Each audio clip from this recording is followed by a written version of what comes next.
What is going on, everybody? And welcome to Bull Chat with Randy Paddock. This is Baby Chat edition number 8. And what I'm talking about today in this, guys, is just for a brief little while, I'd like to talk a little bit about competition. It's fitting times, right? It's the NFL playoffs. Yesterday was the two championship games. They both went to overtime. That's never happened before. Some great competition was going on there. Tom Brady still getting after it when him and his team was kind of written off as being washed up and not having it. They proved some people wrong, and I think I've been thinking about this, talking about competition for a while, but that helped to kind of light a fire under my ass to talk about it. Is that um, how competition helps, and seeing a competitor like a Tom Brady or like any of the guys, that are playing, it's good. I still compete myself in powerlifting, more individual these days as I'm old, as opposed to a team event, and anything. But it's a young man's game, but it's fun starting at the ripe old age of 34, getting after it. But I have to compete, and I think that we all have to compete. I'm reading this book, Sapiens, and it's about kind of the history of humans, right, of Homo sapiens. But just in general, if you look, through anthropology and, you know, kind of how we evolve, it's through competition. It's what makes things better. We competed for resources, the best genes win, we get the best version of what we are and kind of form who we are. So I think that strictly through DNA passed down from the apes and shit, we all have that competitive bone. So you might not want to compete in sports, but I guarantee you that if you're not competitive in sports, you're probably were competitive or are competitive at school, your job, maybe some sort of a game or a hobby that you have, maybe being the best, whatever. But I think that we all have it, and I think that sometimes in 2019, we're kind of the media or advertisers or society or whoever's pulling the strings is trying to maybe push us in an opposite direction. And I just had some 2 cents about that I disagree. So contrary to today's belief, competition is good. And I think that's true. You know, it formed who I am, and I know a lot of people. Competition, growing up playing sports as a kid, formed a lot of people, or having to get good grades, competing to get like. Think about what if there wasn't competition for things. Like, why would anyone want to exceed? I think there's like a few people that have this little thing in their brain where they have to exceed all expectations. Other than that, most people are cool with just chilling.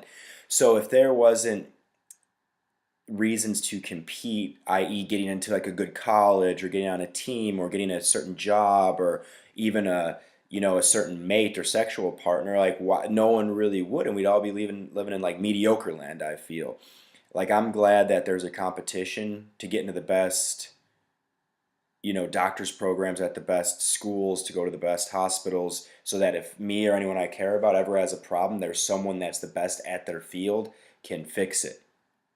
Like, that's a good feeling. You know what I mean? That we know that that person competed to get there, right? Like, if you're married or have like a long-term, partner, hopefully there was some competition. Like, you don't want that loser that no one wanted and you got stuck with them, right? Like, hopefully they were kind of slapping everyone else away and you became the best and got in there, and then that is what it is. So I think that competition is good. Like, think of us as consumers in society.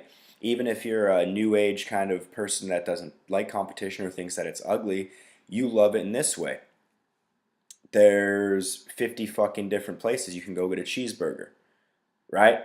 It's still a cheeseburger, but you can go to McDonald's, Burger King, Wendy's, Culver's, In-N-Out, Jack in the Box, right? Five Guys, Burger Fi, Smash Burger. All these are places to get the same dead piece of meat, right? Just a dead cow laying on some buns, right? But we have that option. If you don't like BP because they're spilling oil into the ocean, you can go to Shell, or you can go to Citgo, or you can go to Mobil, right? If you don't want T-Mobile, you can have Verizon, right? So all this competition gives us lots of options. So every single person, even the biggest, anti-competition, it ruins lives, it makes people animals thing, is probably glad that there's more than one option for almost everything, right? Because that's the same person that'll go on social media to bitch about something that's hitting up Twitter and Facebook and Instagram, right? They have all those options. So fuck off. We love it. It's a good thing, right? It can actually bring out the best in people too. And something kind of cool about that is I was just reading Mahomes is the quarterback for Kansas City. He's a young kid and he played awesome yesterday. Tom Brady beat him, but they said after the game, like Tom Brady went and asked the security guard if he can go talk to him and didn't bring media attention to it, just kind of did it. And that's what I'm talking about. You see it in UFC a lot. People in the most barbaric ways, the most animalistic ways that we have, like beating up each other and being very aggressive, but then just the outpour of positive emotions of love and hugs and cries. You see it a lot, man. And if you watch sports, when people win championships, like it brings out the best in people. It brings out the best in cities. When the fucking Cubs, when the Hawks, when the Sox, like we're winning Bulls in Chicago, like bringing Chicago together. In Chicago, which is a violent city, right? Do you think times when, you know, the World Series was going on in 2016 or the Hawks were winning or something, that like shit was down because people felt part of something. And it doesn't matter where you're from, you felt part of that championship, right? I think it's cool. I think it brings out the best in people. You know, if you have to strive academically to get into a certain school or to get a certain program, like I think that's awesome, right? It makes you get more. Naturally, we all have our inner bitch, right? And that inner bitch wins most of the time because, it feels good to be lazy. It does. That's just the fact of the matter. It feels good not to push, right? Our body's naturally going to go with what feels good, right? So excelling and the easy route is going to feel better. So if we're not forced to take the harder route, we're going to always default back to easy. But then where would we be? You know what I mean? In order for us to thrive, we need to be put in tough situations. We need to be able to be pushed to have to really gather all the being of badassness that we have in us and fucking smash. And again, that's through, caveman times back in the day, thousands and thousands and tens of thousands, hundreds of thousands years ago when shit was hard, right? You couldn't call fucking Uber Eats, Peapod to drop off your groceries or Walmart to drop off your groceries, order a wife online, order pay-per-view. You couldn't do all that shit, right? You were living in the elements. You had to build fire. You had to hunt your food and you had to not get eaten by fucking every other predator, right? Stuff was tough. That's what we evolved from. That's what we're made to do. Not be fat pieces of shit laying on couches, fucking sucking down Slurpees and smashing dominoes every day. But that's kind of what we turn into because we can and it's easier. And then there's no competition, right? You can't compete for a significant other because who wants you, right? You can't compete for a job because you're not putting out a lot of those skills. Your social circles are messed up, and that's how people get depressed, man. And then depression leads to, worst case scenario, suicides. If not a good quality of life. So why would we want that? Why would we not want to give and really push a competition? So people need to be on their toes and getting better. Like, I don't understand why that's a bad thing. I don't know. And what'd be wrong with us seeing the good in people more? We're used to seeing the bad in people all the time. Why not see the good in people more? Again, these are questions I'm not 100% sure. So, I think that, again, it's going back to realizing that competition is a part of everything. So you might as well embrace it as opposed to running from it. Right? I'm a big fan of equality of opportunity, right? I think that everyone should have a shot at everything and may the best man, woman, alien, whoever fucking get it. And that's how it should run. The best person for whatever job should be doing that job. Why do I think that? I don't know. It seems kind of self-explanatory to me. If you don't think that, my question is, why don't you? Why would you want people that aren't the best at something doing that job? I don't know. And you think about it, like I'm sure if you ever lived or worked in corporate America, like I have, and I think everyone has, you ever have, you've been busting your ass and competing, and then like the boss's shithead like nephew gets the job ahead of you. I know they make movies about it all the time, but that kind of stuff really happens. Wouldn't it be better if you just your merit spoke for itself through the competition, or if there's a way? There's weeding out processes for everything. That's a great thing. Every asshole that picks up a scalpel doesn't become a doctor, and that's great because there'd be a lot more dead motherfuckers laying around if that didn't happen. Every asshole that puts on a clip-on tie doesn't become a lawyer, which is good if you ever need a lawyer, right? Every person that has a killer mentality and wants to shoot people up doesn't end up in the military, which is a good thing, right? There's weeding out processes for everything, and that's necessary to have the best of anything. So why not embrace it? Why run from it? And a lot of people don't like competition for things because they've probably gotten fucked over in the past or didn't make something that they wanted. So it's easier, instead of picking yourself up, dusting yourself off, making yourself better, assessing what went wrong, improving, it's better just to call off everything. Oh, this is unfair. Oh, this is bullshit. Oh, this is, toxic masculinity. This is whatever. Shut the fuck up. No, it's not. It's a self problem. If you've lost before, you're probably scared to lose again, which is cool. It's normal. The trick is be better. Be better than that. Don't give in to that inner bitch.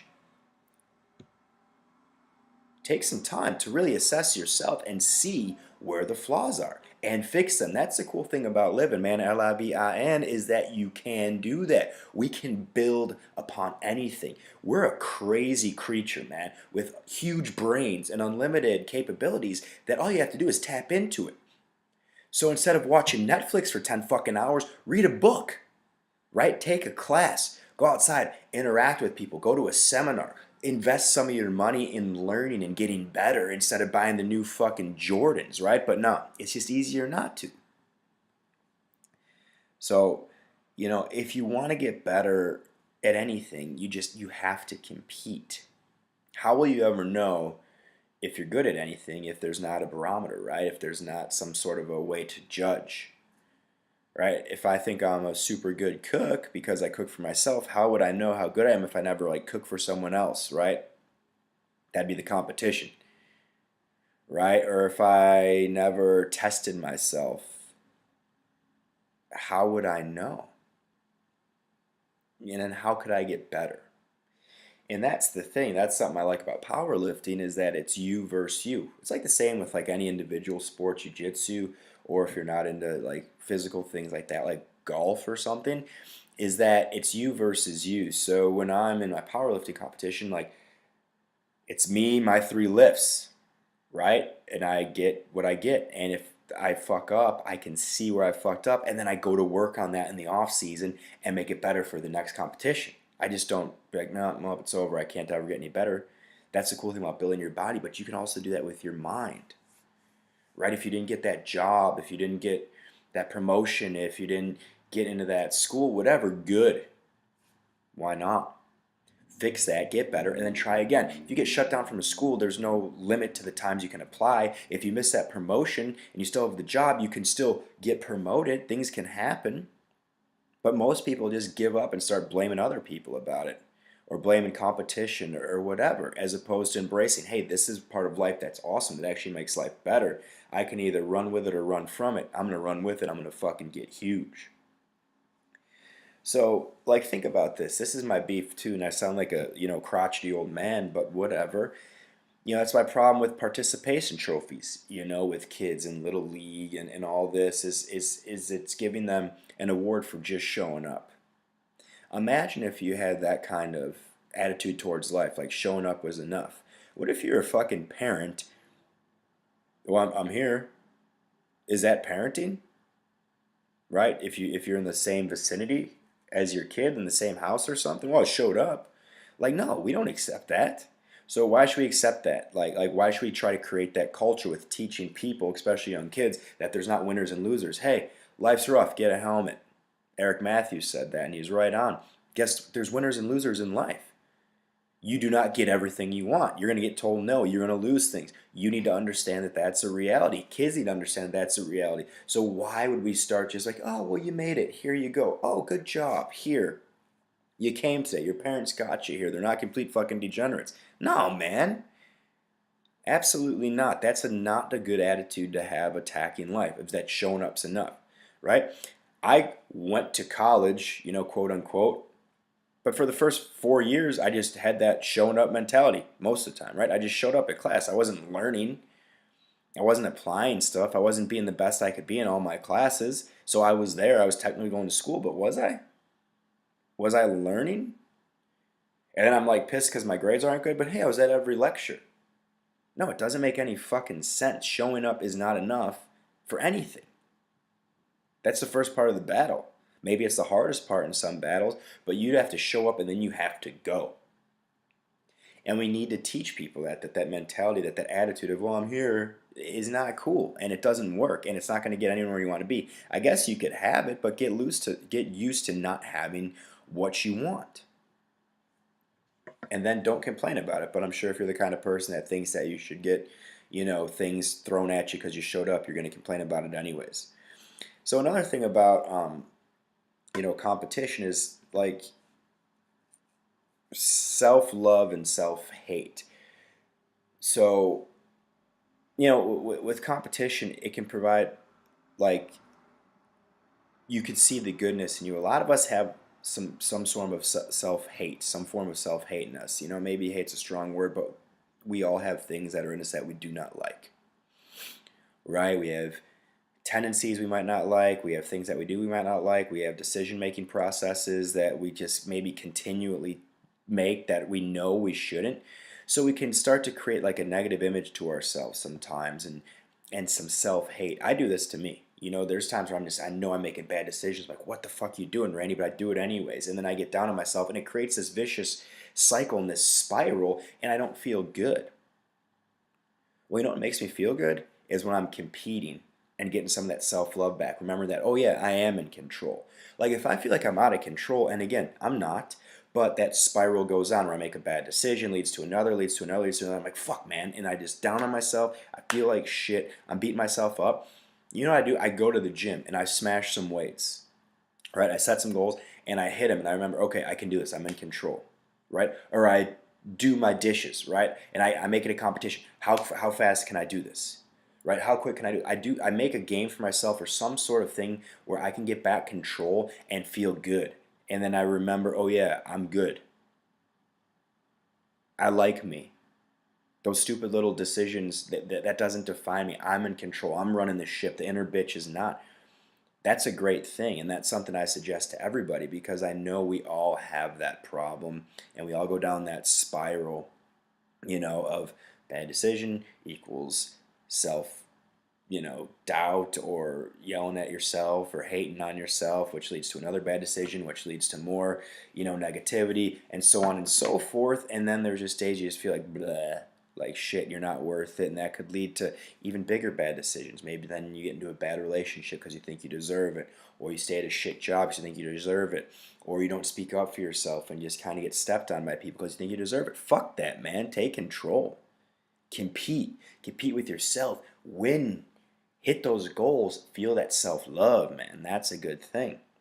And that kind of goes into the next part is like setting goals.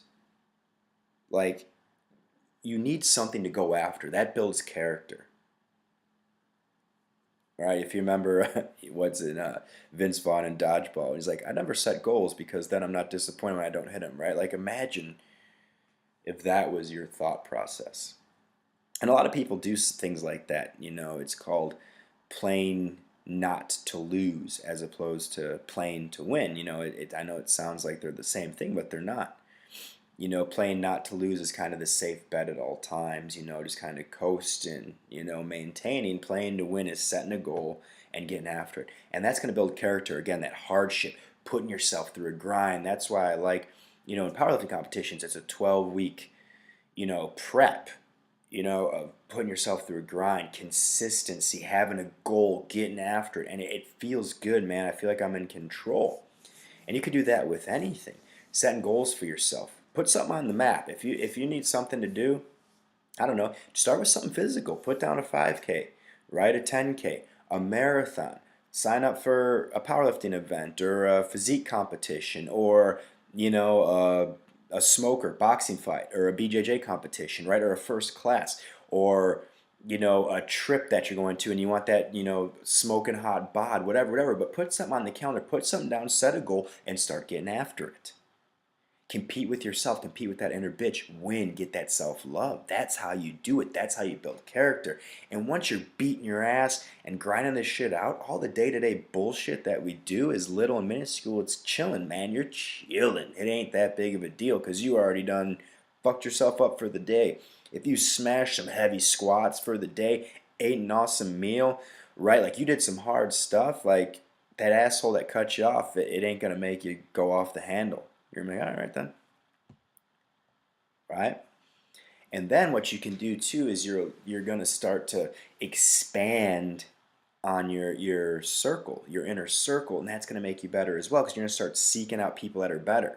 At least you should, right? So I want to get better at powerlifting. I have a coach. That's great. Awesome. Record holder. Strong. So I seek that out. I go to, I like fitness in general. It's my job. So I'm seeking out people that are great at certain things in fitness, interacting with them. It makes me better, makes me better at my job, makes me better for my clients. You can do that with anything. Don't hang around with people that aren't making you better, right? If you have a set goal, you want to be around people that have hit that goal or can help you hit that goal, not the person that's going to bring you down. That doesn't make any damn sense. But again, sometimes it's that spiral of self-doubt that we think we deserve that, or it's just that inner bitch laziness of, oh, this guy's been my bro since second grade, so we'll stay that way. Well, hopefully you're not the same kid since second grade. If you're busy getting after it and homeboy ain't, you need to rethink that, right? So you need to seek out people that are better than you at what your goal is, and then trust the advice and trust the process, right? So if my coach gives me a program, I don't go off the program. I'm trusting that this person that's better than me at this specific thing is going to know what to do, so I'm going to follow the directions. I'm not going to do what I think is right because I'm not the expert. I hope that makes sense. But we'll do that all the time. Like we'll have a question we want to ask somebody and we have an answer in our head too, what we want to hear. So we'll ask them their advice and then they'll tell us what they think. And then if we do not agree with it because it's not what we wanted to hear, we might throw like a yeah, but, or do what we are going to do anyway. And that defeats the whole fucking purpose of asking for the advice. I used to hate when people would do that. They'd ask me advice on something. I'd tell them like, I don't know. Well, then don't fucking ask me, right? If you already know the answer, then do that. But you have to truly think. If you want to get better and there's someone better than you at the specific task, like why would you not listen to them and do what they've done? If I've never done it before and I'm asking somebody that has and they tell me what to do, why would I not do that? That's kind of pig-headed and stupid. But people do it all the time because you might not hear something that you want to hear. There might be hard work involved or it might be quote unquote boring or not so sexy. Fuck it. Do you want to hit your goal or not? So that's just my 2 cents on the subject. I was thinking about this. Embrace competing. Compete with yourself. Compete with others. Test yourself. Put yourself through hardships. Grow your character. Be better. Don't just be a bump on a fucking log floating down the river of life, man. Be somebody. Get after it and fucking giddy up. All right. Until next time, my friend, we're going to put this one in the books. Peace.